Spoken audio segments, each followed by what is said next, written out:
Last year 2 times నేను ఈ route లో వెళ్ళాను. ఎలా అయినా నెక్స్ట్ ఇయర్ వెళ్ళాలి అనుకున్నాను, వచ్చాను. సారీ పిలిపించుకున్నాడు కాబట్టి వచ్చాను. ఈ ఒక్క మూమెంట్ చాలు. ఈ ఇయర్ ఎన్ని జరిగినా సరే తట్టుకుంటాను. ఈ ఇయర్ లో జరగాలనుకున్న సగం ప్లాన్స్ అన్ని నేను శివుడు టెంపుల్స్ కి అనుకున్నాను. మాటలు ప్రతి ఒక్కరు చెప్తారు, దెబ్బ తగిలితే గానీ నొప్పి ఎవరికి తెలియదు. ఇయర్ ఎండింగ్ వరకు నేను ఎంత డిస్టర్బ్ గా ఉన్నానో నాకు తెలుసు. లిటరలీ ఒక బ్యాగేజ్ లా ఉన్నింది మొత్తం. లిటరలీ నేను చాలా ఎమోషనల్ గా వీక్ అయిపోయాను. ఇప్పుడు నాకు అది ఏమీ లేదు. అందరూ నేను అన్కాన్షియస్ అయింది మాత్రమే చూసారు, బట్ నేను మాత్రం బిఫోర్ అండ్ ఆఫ్టర్ డిఫరెన్స్ చూసాను. వీలైనంత తొందరగా మళ్ళీ నీ దర్శన భాగ్యం కలిగేలా చూడు అనుకుంటూ బయటకు వచ్చాను. నేను ఎక్కడున్నా ఎలా ఉన్నా ఓం నమ శివాయ అనే పేరు మాత్రం నాలో ఎప్పటికీ ప్రతిధ్వనిస్తూనే ఉంటుంది.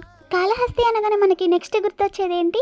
ఇంకేముంది, పాలకోవా. ఫేవరెట్ స్వీట్ అనగానే ఫస్ట్ ఉంటుంది. నాకైనా ఇష్టం, మా మమ్మీకి అయితే పిచ్చి. అంత ఇష్టం అని తెలిసాక కూడా ఎలా తీసుకెళ్లకుండా ఉంటాను. సో 1/2 కిలో తీసుకెళ్లాను. ఇక్కడ జరిగిన ఇన్సిడెంట్ కి అయితే నాకు మైండ్ బ్లాక్ అయిపోయింది. ఊరికే కాదు మా ఇంట్లో వాళ్ళు మమ్మల్ని బయటకు పంపించడం అనేది. తిరుపతి బస్ ఎక్కాము, గూడూరుకి ఎక్కాల్సి 2 kilometers వెళ్ళాక రియలైజ్ అయ్యాము, మళ్ళీ రిటర్న్ అయ్యాము. అప్పటికే లేట్ అయిపోయిందని చెప్పి వెళ్ళలేదు. కానీ వెళ్ళాలి అనుకుని వెళ్ళని ప్లేస్ ఏదైనా ఉంది అంటే న్యూగా సుబ్రహ్మణ్య స్వామి గుడి ఏమో పెట్టారంటే అక్కడికి వెళ్ళాలనుకున్నాం, బట్ కుదరలేదు. మేము ఎంత తొందరగా వెళ్ళామో బస్ అయితే ఒకటి కూడా రాలేదు. అట్ లాస్ట్ కాళహస్తి నుంచి రిటర్న్ అయిపోయాము. నెక్స్ట్ వీడియోలో మళ్ళీ మాట్లాడుకుందాం. సరే మరి, బాయ్.